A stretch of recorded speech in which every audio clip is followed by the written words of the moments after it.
RE's one machine can support up to 8 cameras and can support 4 AI algorithms.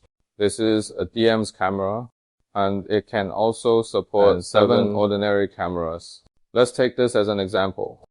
This is the current screen. We have connected 5 cameras for testing, and this one is 5 cameras. Is a DM's camera. And here we can detect some DMS status.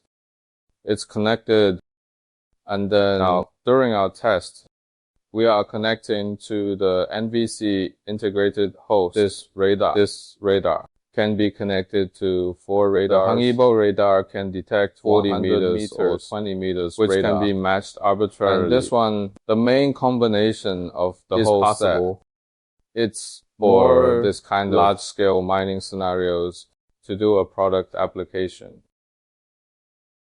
Okay,